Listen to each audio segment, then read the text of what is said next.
All right. Well,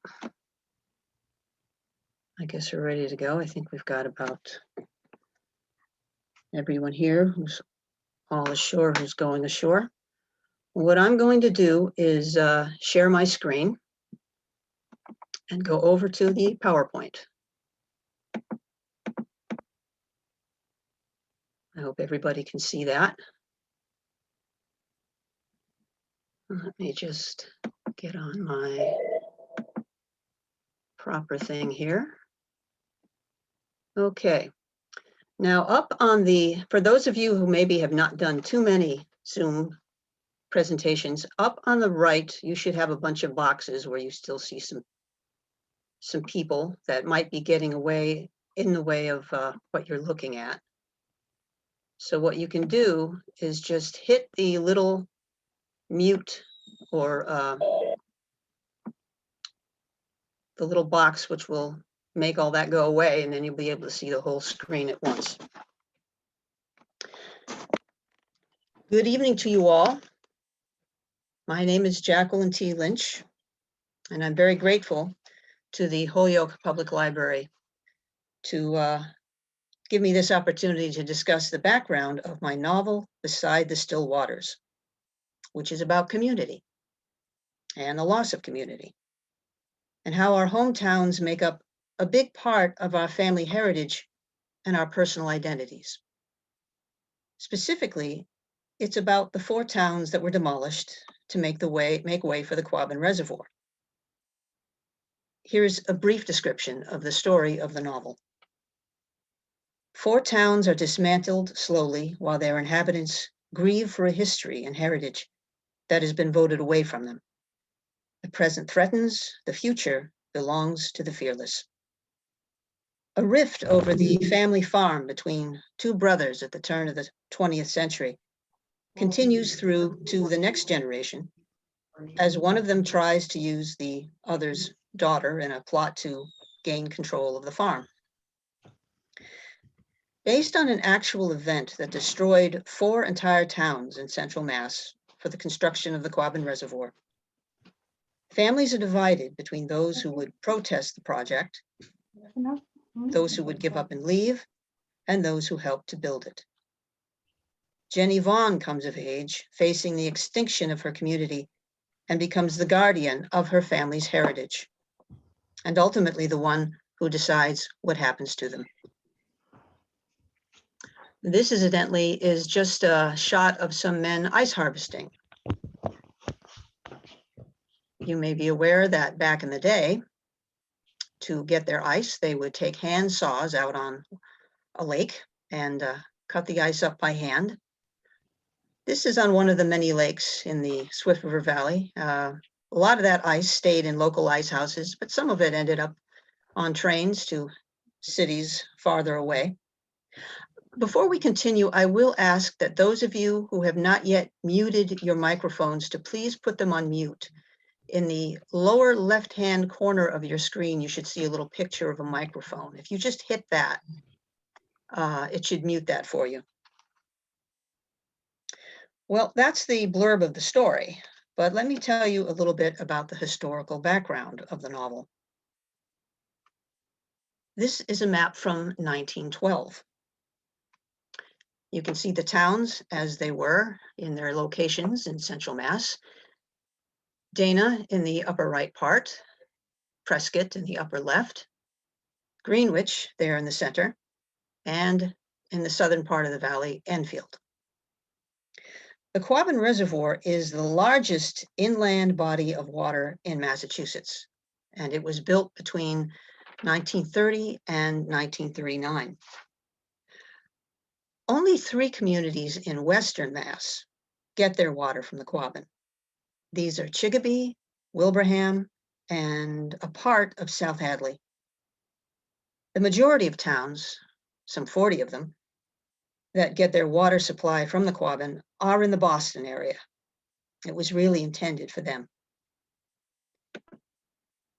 In the center of the state lies the Swift River Valley. This is a map from 1856, a little bit closer view of Greenwich and Enfield. you can't really see it clearly, but it's marked with the names of the families who lived in that area, the same old families that had lived there for a couple of hundred years. Doubleday and Pierce and Vaughan. This is Prescott, same year, 1856. The valley was comprised of these four towns, a lot of little individual villages within the four towns, but the four main towns were Enfield, Greenwich, Dana, and Prescott. And the area formed a kind of perfect natural cup with the three branches of the Swift River flowing through it. The idea was to dam up the point down in Enfield, where the Swift River had become one single river, where it converged, and let the valley fill up from the inside. It was just that simple in theory, and a remarkable feat of engineering to construct the dams and spillways and the tunnels to let the water flow to Boston. But of course, other things were not so simple. The idea was conceived, formulated in 1918, but construction did not begin until 1930. It took years for legislation to be written and approved, and 4 whole towns needed to be systematically demolished, with all the people removed, all the buildings. 36 miles of the Boston and Albany's Athol branch, so-called the Rabbit Line. Originally, it was called the Springfield, Athol, and Northeastern Railroad. And all the graves and all the church graveyards had to be exhumed and removed. Today, most of them are reinterred at the Quabbin Park Cemetery in Ware. On the right, here's a shot of the Quabbin Park Cemetery. It was several years ago during a Memorial Day commemoration. On the left was one of the cemeteries as it stood in Enfield. Though most of the buildings, homes, places of business were dismantled, were bulldozed, some public buildings were moved to other locations. For instance, the Prescott First Congregational Church was moved to South Hadley. You'll see it today as the Joseph Allen Skinner Museum, part of Mount Holyoke College in South Hadley. On the right is the building as it looks today. On the left is as it was in its original spot in Prescott. The North Prescott Methodist Episcopal Church was moved to Orange in 1949, and then moved again to New Salem in 1985, where it forms part of the building complex of the Swift River Valley Historical Society. On the right is where it is today, or actually as it looked shortly after it had been moved, and on the left as it stood originally in Prescott. The Colonial Atkinson's Tavern in Prescott, which was both a store and a tavern run by Revolutionary War figure John Atkinson, was removed in 1928 and is now part of Storedon Village on the grounds of the Eastern States Exposition. You'll know it as Storedon Tavern. On the right is as it is today, on the left as it was where it originally stood. At last, they had to clear the valley floor of all vegetation, every tree, every bush, all the crops, until there was nothing left but a dirt floor. Finally, the state picked the official day of the end of the existence of the 4 towns, April 28, 1938. On the night of April 27th, a farewell ball was held in the only building left standing at the time, the Enfield Town Hall. This is a postcard of it back in the day. And at the stroke of midnight, the towns legally ceased to exist, though by that time they were effectively emptied anyway. The following summer, the diversion tunnel was blocked up, and the valley was allowed to fill up from the Swift River. It took 7 years, and the Quabbin Reservoir was full in June 1946. The very tops of about 60 hills and mountains in the valley were all that remained and the hilltops became islands.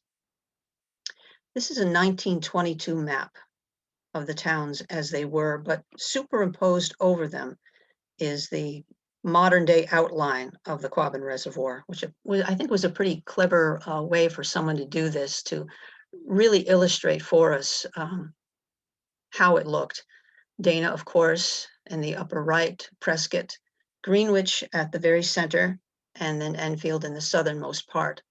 For those of you who have been to the Quabbin and you've been to that area where the visitor center is, that's Enfield. Well, Belchertown today, but at the time when you go there, you were standing in what had been Enfield. But the timeline of the Quabbin goes back much farther, to the turn of the century. It took 2 generations from first proposals to legislative action, to lawsuits, to buying up of properties, bulldozing homes, building dams in support of construction. Even before that, Boston's chronic problem of not enough fresh water to serve its growing population meant that it had to look farther and farther west beyond the city for a solution. I'll just read a little bit from my novel here. By 1848, when Jerusha's father was a boy in Prescott, Boston had outgrown Jamaica Pond, and its polluted state led to epidemics. A new aqueduct was then linked to the city from Lake Wachusett in Natick, a little farther west. From this pipe, water flowed out from a fountain on Boston Common. In 1870, Lake Wachusett required augmentation from the Sudbury River, as the supply was not enough, not even enough to put out Boston's Great Fire of 1872. By 1878, when Jerusha was a girl in Prescott, the aqueduct from the Sudbury Reservoir to Lake Wachusett was completed. It wasn't enough. Boston desperately required more. A new water source then tapped into the Nashua River, a little farther west. In 1898, a year after the first subway in America was built in Boston, the Wachusett Reservoir began construction, farther west beyond the city. Over 4,000 acres were taken from 4 towns, Boylston, West Boylston, Clinton, Sterling, 360 homes, 4 churches, 8 schools, 6 mills were removed. Completed in 1908, the Wachusett Reservoir was the largest man-made reservoir in the world, but still not large enough. Soon, the Metropolitan District Water Supply Commission was formed to make studies on the diversion of the Millers, Swift, and Ware rivers, even farther west in central Massachusetts. By 1921, when a second survey of the Swift River Valley was concluded, Boston's population had grown to about 748,000. As a response that a new reservoir should be created in the Swift River Valley, the Athol Transcript published an editorial poem which Walter Vaughan read aloud. Prescott is my home, though rough and poor she be, the home of many a noble soul, the birthplace of the free. I love her rock-bound woods and hills, they're good enough for me. I love her brooklets and her rills, but couldn't, wouldn't, and shouldn't love a man-made sea. It was only the first in a long line of written protests, tributes, and memorials that the subject would inspire over many decades. Here are images taken by state photographers from the air in the summer of 1930, just before construction started. It's a frozen moment in time, just before the towns were demolished. Small villages, quiet farms, pristine lakes. This is the Swift River Valley of my novel. This is what the novel's about. The story begins in 1904 and spans 3 generations of one family and how they learn about the news that they're to lose their homes when a reservoir is to be built, and how they adapt to a new and unthinkable reality. This is a shot of North Dana. The red arrow points to Mount Monadnock in New Hampshire. The day was so clear you could see straight to the other state. Most of us feel a pang of loss when a store we went to when we were kids closed, or a school, or these days church closings are causing a lot of anxiety for people. But imagine the degree of angst over losing your entire town. When I first got the idea of writing this novel, it was spurred by a remark that a former resident of one of the towns made to me. I had interviewed her for a local magazine over 30 years ago. The red arrow here, incidentally, points to that town hall in Enfield, where the final farewell party was held. The lady's name was Eleanor Griswold Schmidt. The book is dedicated to her and to another former resident, Mr. Walter Johnston King. They were very helpful and became friends and valued sources on what it was like to grow up in the valley in the 1920s and 1930s when all this activity was going on. The red arrow here points to Mrs. Schmidt. I think she gave more interviews to media than probably anybody. The newspapers are full of accounts of her memories, and thank heaven she did that. Mrs. Schmidt remarked during one visit I had with her that she and her siblings and their friends knew from earliest memory that their town had already been given a death sentence, that it wouldn't be there when they grew up. That's a strange thing for a child to carry on her shoulders. Many young people, when they get to be teenagers, they get restless, they want to move away. But the chance for these kids to live out their lives in their hometowns was taken from them. There was no question of them ever coming back again, even for a visit. As they grew up, their towns steadily decayed around them, were dismantled by construction workers a little bit more every day. And one thing I think which illustrates that finite timeline is something like this. This is the Enfield Honor Roll, dedicated to the men who served in World War I. Here, of course, it is called the World War because there was no World War II, not for Enfield.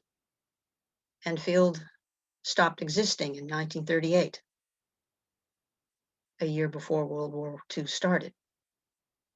This used to stand in Enfield. Now it is part of the Swift River Valley Historical Society. Here too is one from the town of Prescott, their honor roll to the World War. The names that are outlined in black on the bottom were the men who were killed in that war. What must it be like to know that the town your family has lived in for generations, in the case of these towns since the 1700s, is going to disappear? And not because of something sudden and violent and drastic like a natural disaster or destroyed through war, both horrific events. Instead, stranger still, their towns were going to be destroyed systematically with almost surgical precision over a couple of decades. A slow, planned death. And because of a law passed by men in the State House some 65 miles away who calmly decided that this was a good idea. Their ancestors had received the property through a grant by the King of England after King Philip's War, and was taken away by a democracy using eminent domain. This is the Swift River Hotel that used to be in Enfield. I think this might be from the 1916 centennial celebration. I love that giant banner out front of George Washington on the second level veranda. I know we're big on fireworks these days, but sometimes I think there's nothing quite so celebratory as an overabundance of bunting. Well, Their grandparents and their parents were appalled about all this. Some never really got over it, but what does a child feel? Many of them did not come to the realization of the sacrifice that had been made until they themselves were elderly, and many years had passed, and they could not ever go home again, never to show their children where they grew up. Here's a couple of shots of some rough and ready guys. On the left, we have the Enfield baseball team, the town team. On the right, we have North Dana. I don't know if these fellows ever played each other. It was probably a heck of a game if they did. It's interesting to think that our communities are a huge part of our personal heritage. These kids spent their childhoods during the Great Depression. They were young adults during World War II. And the decades afterward, as for so many Americans, was spent playing catch-up with their careers and starting families. It wasn't until many years had passed that the enormity of what hit them, what they'd lost, hit them. There was a link they wanted to share with their children and grandchildren, as we all do, but the link had been broken. Today, the Quabbin Visitor Center, and of course the organization, the Friends of Quabbin, has resources to learn about the Valley towns and is well worth a visit. And another good place to go is the Museum of Valley Towns, established by that last generation, the Swift River Valley Historical Society in North New Salem. On the left, you see that church that we mentioned earlier that was moved there, first to Orange and then to this spot, next to the Whitaker Clary House. And behind these buildings, there's another building. These buildings are filled with family heirlooms donated by the last generation, documents and photographs, furniture, quilts, farm implements. It's their memorial to themselves and also to a way of life. Sometimes I think we treat the so-called lost towns of Quabbin as if they were a fairy tale, like Brigadoon. But there was an everyday, normal reality that is lovingly preserved at the Swift River Valley Historical Society. And it is that everyday reality that I try to capture in my novel. Small houses dot the winding country roads. White churches in the town center. This is Greenwich Village, nestled at the foot of Mount Zion. There was Walker's Mill Pond and Den Hill, Parker Hill, lots of hills and small mountains, later to become islands. Here we see the railroad cutting up through Dana. It's on the far left, it's that straight line. In Greenwich, there was a lake called Quabbin Lake.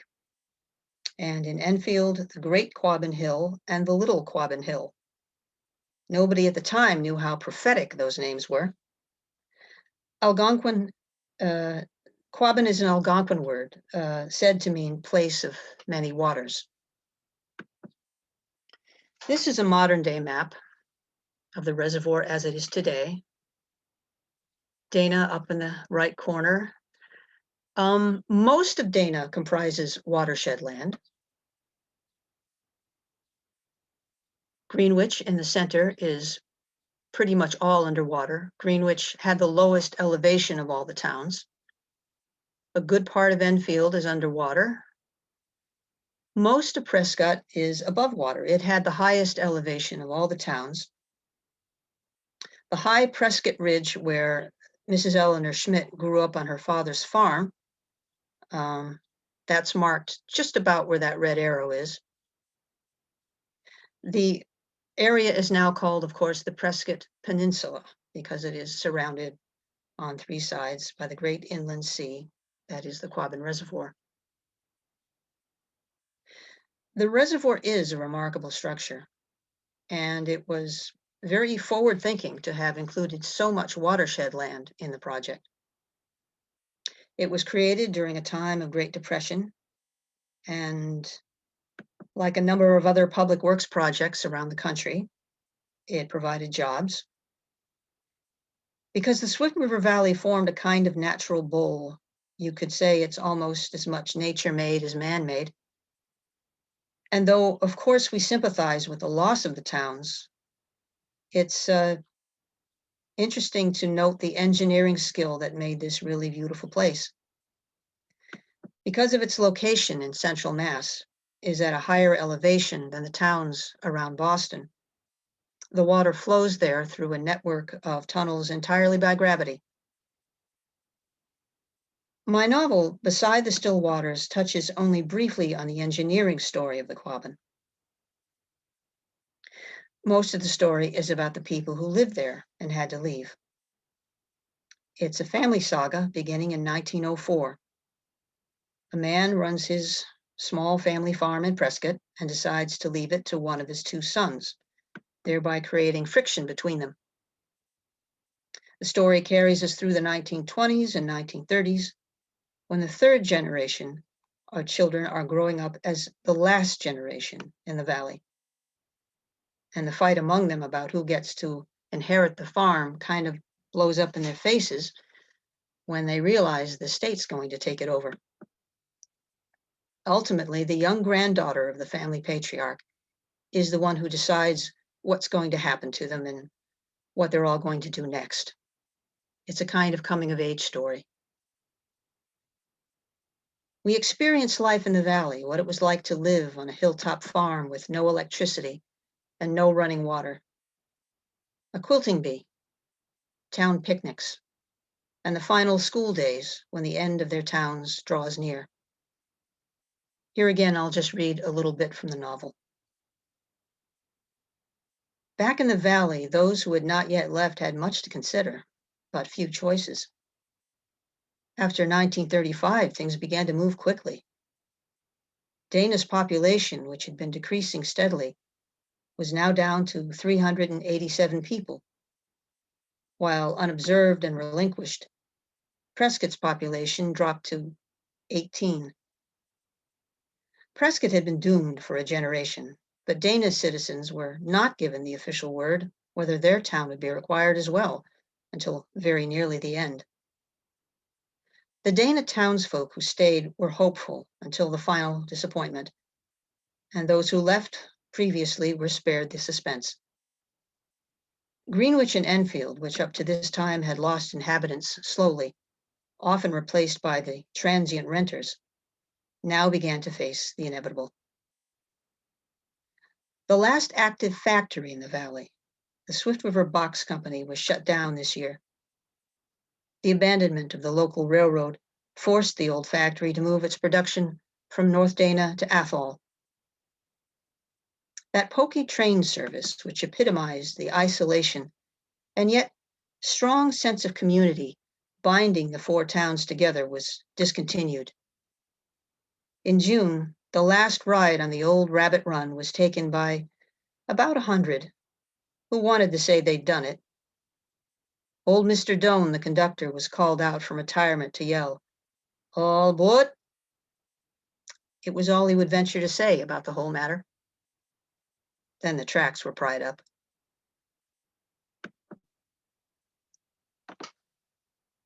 Finally, the state picked the official day of the end of the existence of the four towns, April 28, 1938. And on the night of the 27th, a farewell ball. And at the stroke of midnight, the towns ceased to exist. Again, I'll just read this passage from my book. The Vaughns drove in their truck with the Lewis car behind. Dick and Jenny rode with his brother and sister-in-law, and Jenny gaped out the car window at the barren valley floor. There were no trees, no landmarks or buildings, only a lingering ribbon of road and the desolate plain following the torn old railroad bed, and a finger of the swift river which flowed down from an equally barren Greenwich. It seemed to Jenny that the face of the moon could not be so uninhabitable. Roger opened the door for the ladies as they entered the town hall. He patted Jenny's shoulder for their mutual reassurance. bodies jostling from the bandstand to the balcony. The small orchestra played modern dance tunes, and the younger set thought perhaps they might enjoy themselves after all. Their parents and grandparents shook hands, wiped at tears, and tried to remember everything that had ever happened to them in this place. Their fear was no longer over leaving. It was now about forgetting. Dr. Wendell, who seemed almost ironically revived by the shattering experience, led the grand march. The crowd looked to him and thought to themselves, yes, we'll be all right. He had delivered most of them to the world they knew. He had set bones, treated illness, gave them Necco wafers when they were children. He held the hands of the dying, held confidences and secrets. No single man in the entire valley was as important, and they treasured him. And they wished they could tell him how much. Instead, for years afterward, they told their children and grandchildren. Just before midnight, he stopped the orchestra with the slightest tremor of his weakened old hands. He drew himself up, though fragile with age, and summoned all the dignity and proportion in him. As the hall grew quiet, he looked at them almost sternly, as if warning them to mind themselves, and said in a clear baritone voice, "Ladies and gentlemen, goodbye." Then he nodded silently to them, the New Englanders both welcome and farewell. A spare movement of economy, it required little energy, expressing only acknowledgement, which was everything. They only wanted to be acknowledged. Eli, hand shaking, eyes blurred, tugged his grandfather's watch from his vest pocket. His family pulled closer to him to watch over his arm as the second hand swept past midnight. Dana, Massachusetts was gone. Enfield, Massachusetts was gone. Greenwich, Massachusetts was gone. Prescott, Massachusetts was gone.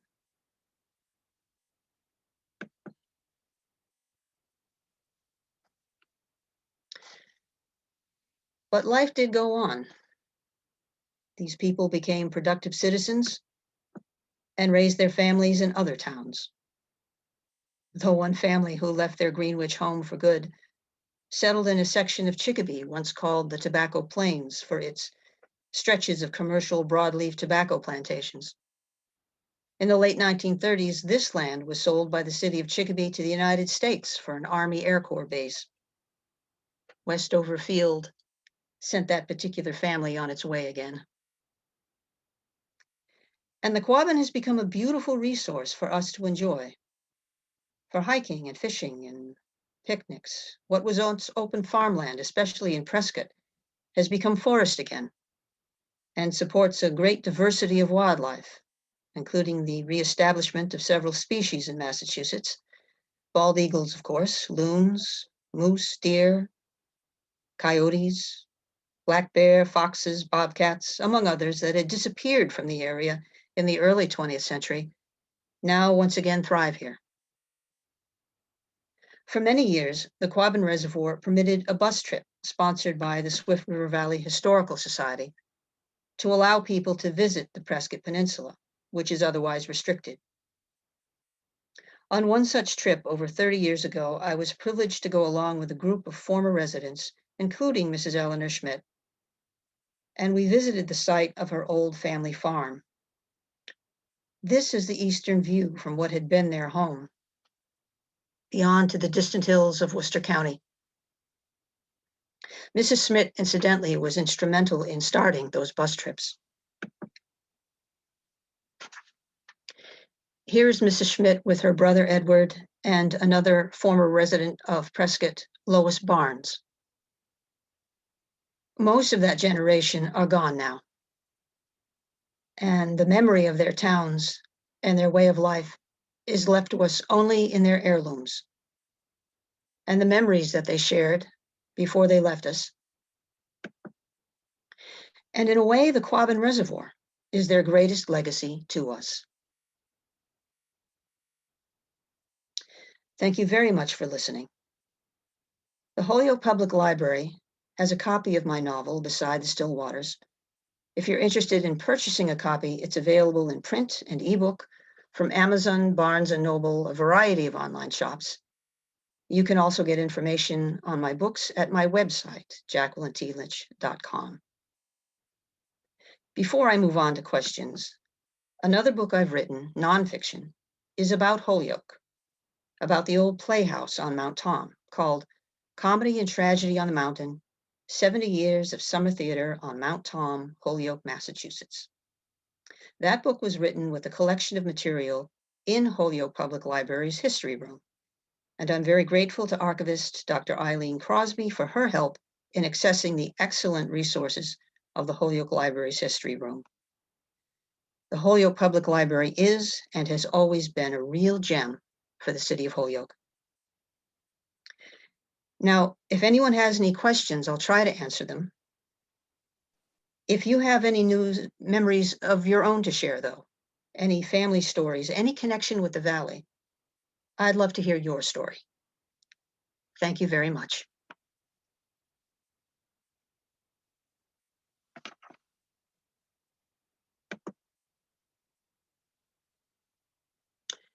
And those of you who wish to can unmute your mics and say hello.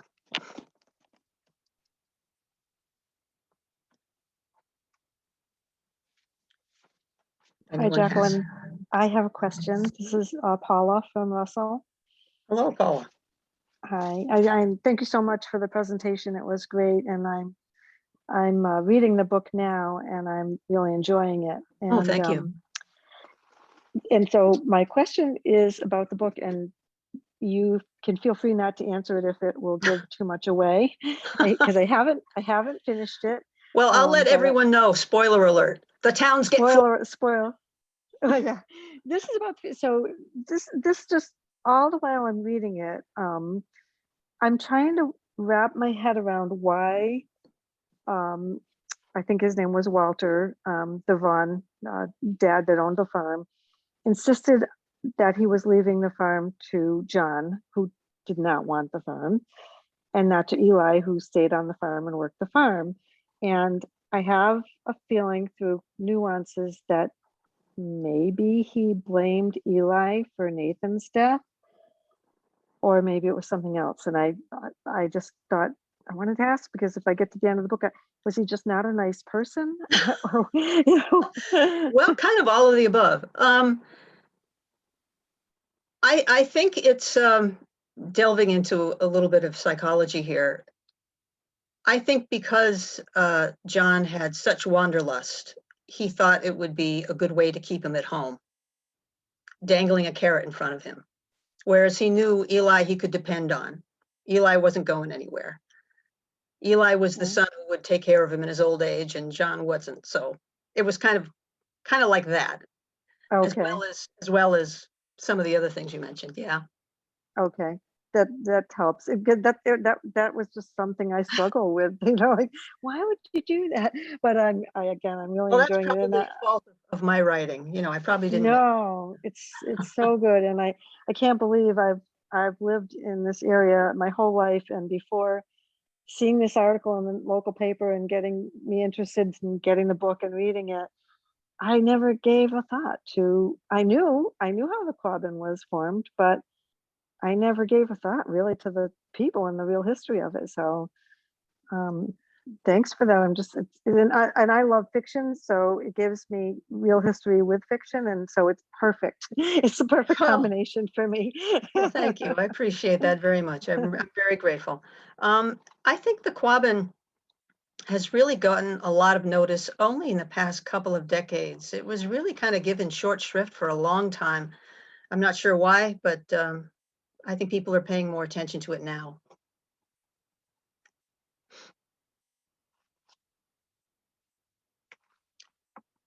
I think I have a couple of chat questions here someone put up.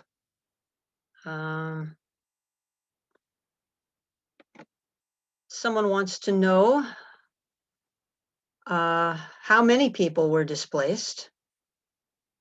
That's a good question. The towns had different populations. Let me see if I have anything in my notes, actually. I don't. First of all, these towns were very isolated. So they didn't have huge populations. They were known back in the day. There were a lot of summer camps in the area, and people, wealthier people from other towns like Springfield and Longmeadow would often have country homes up in the valley. So it was a known place locally, but because of its isolation, its geographic isolation, it didn't have a lot of population. I would say maybe Enfield might have lost 1,000. By the time, and they started losing population when this was announced. So their population peaks were about the turn of the 20th century. And when all these studies started going on and rumors started spreading, people got a little antsy and started leaving. And in terms of places like Prescott, which were quite remote, there wasn't a lot of, the farmland was small, it was rocky, it was hilly. If they wanted to, they could get better farmland out in the Connecticut River Valley. So there were all these other reasons why people left and why there weren't huge populations. I'm going to take a ballpark guess out of the total and maybe say, I wish I could get you something exact. I want to say something like maybe 3,000 people total in all the towns, but I could be very wrong. I just don't have the figures in front of me because they had been losing. By the time 1930 came and they decided this is it, the bulldozers were moving in now, the towns had already lost some population. Someone wants to know, were they compensated for their land? They were. There's been some conjecture as to how well they were compensated. It wasn't great. Someone wants to know if I've ever considered a book of my presentations. Well, thank you very much. I appreciate that. I got a lot of books in the pipeline, but I haven't thought of that one yet. Does anyone else have anything to say? Are there anyone here with any connection to the valley? Any family members or ancestors who came from there? I guess not. Hi, Jackie. Yeah, I have. Hello, Marie. Hey, that was a great talk, and I love seeing all the old buildings, especially the hotel there. That was some great photos that you have. Yeah, the hotel's nice looking. Yes. How long did your research take, and what resources did you tap into? Well, the whole project actually started from a 3-part series that was done for a local magazine back in the 1980s. So for 3 issues, we were working on the Quabbin, and that's when we got to meet all these people. And the idea just kind of, so I had all this research kind of in the desk drawer, and the idea just kind of sat back in my mind that I would like to do a book about it. But I kind of realized after a while that the best way I can contribute to the story would be through a work of fiction, because there had been other nonfiction books written, and I really didn't think I could add anything to those. They were wonderful, and so I thought that I would just fictionalize things. So a lot of it is from interviews. The personal stuff, the memories, comes from interviews with these people. Various books, lots of newspapers, lots of old newspapers. State records. I didn't touch too deeply on the engineering story of the Quabbin, so I didn't really have to go down that road. A lot of it had to do with the feelings of what it was like to grow up under these circumstances. And those came mainly from the interviews of people that I talked to. And that's something you can't replicate. As I had mentioned earlier, before this talk started, some of us were hanging around waiting for it to begin. That's something you can't replicate with statistics. You really have to have a meld of factual statistics and the feelings. And the only people who can tell us what it really felt like were the people who grew up there. Yeah, that's really a good point, because you don't really think of that, when you, because like you mentioned, I mean, I know what happened there and I know that the towns were lost, but you don't really consider, like, if you were actually a person living there and it happened to you, what it would be like. So, I mean, it was a great idea to do that. Well, it's a wonderful thing too that for some time, I think it was the Friends of Quabbin that did oral histories, collecting oral histories from these folks. And thank heavens they did, because they really, I don't know how many are still with us. I know Mrs. Schmidt, God rest her soul, passed in the mid-90s. So, I mean, I got to know her just in the nick of time, really, in the late 1980s. Well, thank you. It was a great talk. Thank you very much. Oh, I think I might have a couple of more chat things here. Lots of graves had to be moved. So interesting, over 7,000 graves had to be moved.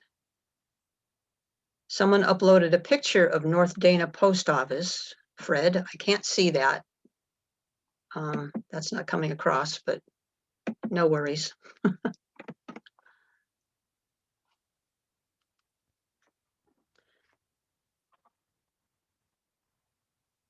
Oh, someone here says her parents, oh, I lost it. Wait a minute, let me find it back here. Her parents and 2 siblings lived in Enfield, but I was born 2 years too late, so never had the pleasure. Spend lots of time in Quabbin now. That's from Anne. Nice to hear from you, Anne. From Paula, were all the properties photographed, as in the book, and are they preserved? I think pretty nearly all of them were photographed. And as Paula knows, who's been reading the book, there's a character who's his job to take the photographs. And it's pretty nearly all of them. They had a, matter of fact, you still see them. There are some books where they show you a picture of such and such a place and it's abandoned, and you see on the bottom part of the picture the identification number that was assigned by the state. It's interesting that the state took such pains to document so thoroughly these places that were going to be bulldozed. And so we do have all that photography, all those pictures taken. Another interesting story about the removal of the cemeteries, the graveyards. Now, these towns, of course, had been there since the 1700s. The people, by and large, the same families living there all that time. Some of these graves were colonial graves, and of course, they had not the same modern methods that we use today when we inter bodies in the ground. The construction workers or whoever was tasked with the job had to very carefully, very delicately dig out some of these colonial remains, these bones that were left with hand trowels. They were so delicate they couldn't go in with a large, heavy machinery and do this. So it was quite painstaking, some of the work they had to do.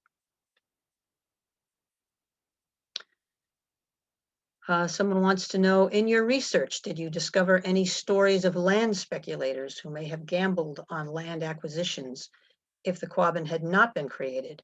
That's an interesting idea. I've never run into that. I'm not sure there was much of a chance that it wouldn't have been created. There were a lot of legal battles, not only from individuals, but from the states. For instance, Massachusetts and Connecticut were kind of going at it because Connecticut reckoned that the Swift River flowed into the Chicopee River, and there was a lot of manufacturing in the Chicopee River that would be affected. And the Chicopee River flowed into the Connecticut River, and everything downstream from there. There was Hartford, there were a lot of manufacturing areas, there was recreational purposes, and they were concerned that this project would affect the river levels. But as for the citizens themselves trying to mount protests, those were tough days. It was the Depression, and these folks had nothing to begin with. And sometimes when that political machine gets rolling, you don't stand much of a chance. Today, I think it would be a different matter. I think today we have much more ability to lobby, to rally around a cause, to find facts and debate a project more thoroughly than they were able to back then. I really think that once someone came up with the idea, it was a foregone conclusion. There were other ideas. They were thinking perhaps they might want to tap into Lake Winnipesaukee in New Hampshire. They were thinking they might want to go farther and tap into the Connecticut River, but those got shouted down. But the Swift River Valley fell under the shovel.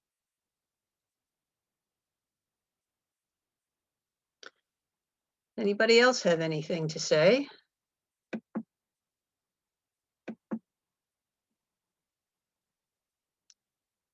Don't think I have another chat here. Nope.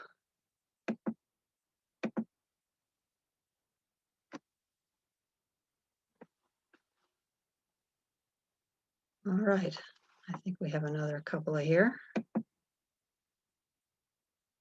Oh yes, someone mentions the Friends of Quabbin website. If anyone's interested in seeing more about them, friendsofquabbin.org, all together one word.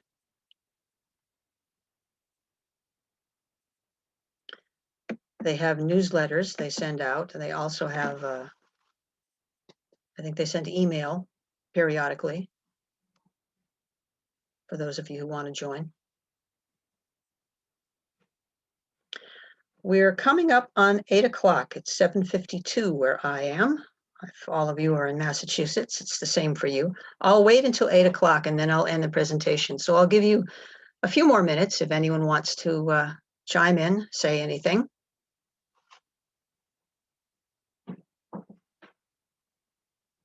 (1988)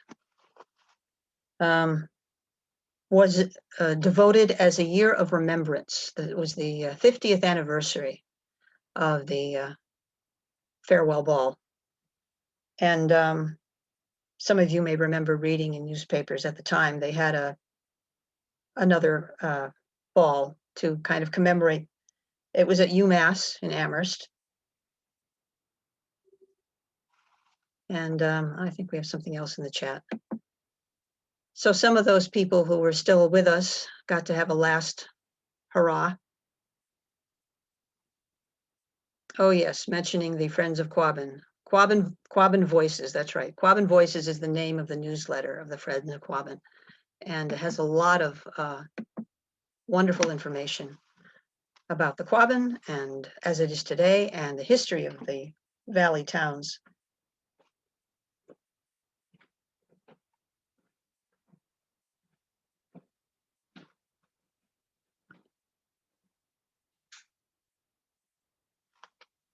And Sarah chimes in, says, we spend a lot of time on the water on the Quabbin and never ceases to amaze us what used to be underneath. That's another thing. A lot of people, it's a myth that is hard to die. They think that entire towns are under the water, and they're not. They're gone. There are some places in, for instance, Dana, that the watershed land that's above the water line, you can still see some cellar holes, but in the reservoir itself and the water itself, there's no buildings there. That was all cleared out.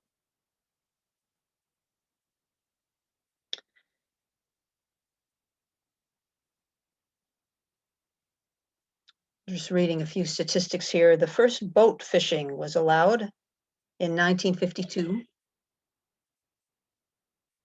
And there was a radio astronomy telescope built at the Quabbin in 1969. Hi, Dave. Are you coming in late?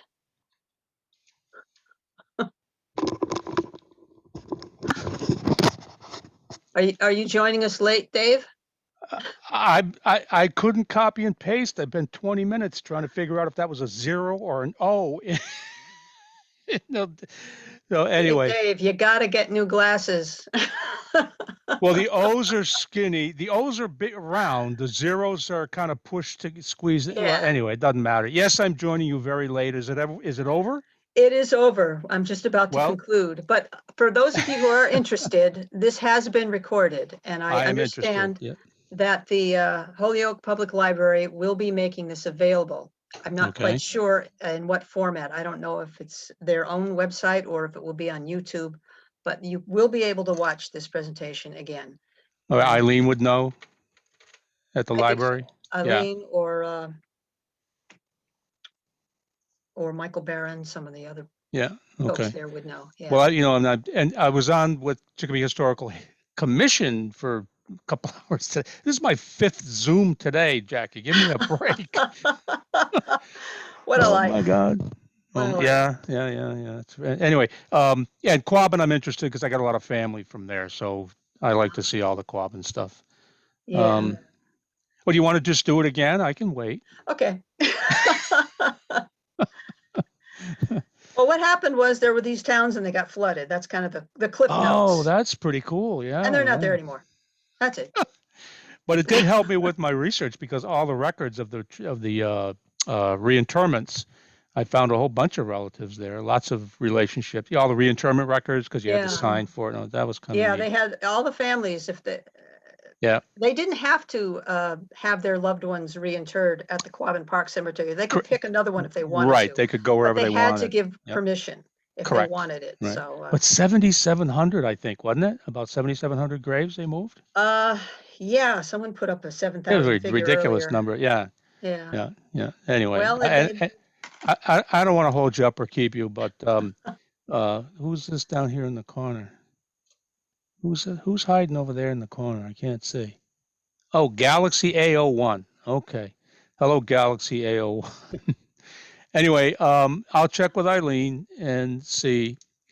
God, I wish I had gotten here on time, but what can I say? All right. Well, listen, have a always lovely late to the evening. party.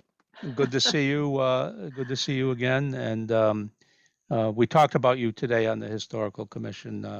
Oh, meeting. great. They Yep. want to run me out of town on a rail again, huh? I Oh, hate when that the word happens. is out then. I wasn't going to squeal. Yeah. Oh, well, change my Oh, name again. Yeah, again. Yeah. Anyway, so we'll talk again soon. Well, I should give you a call one of these days. All right. Don't want to hold you up. I'll leave you alone and I'll get out of town here. There you go. There's the leave button. See ya. Ta-ta. Be good. Bye-bye. Bye-bye. All right, we seem to be, the party seems to be emptying out. Thank you all very much for joining us. And as I said, the presentation will be repeated. I don't know when and I don't know where, but I'm sure that will be on the Holyoke Library's website, probably, Holyoke Public Library.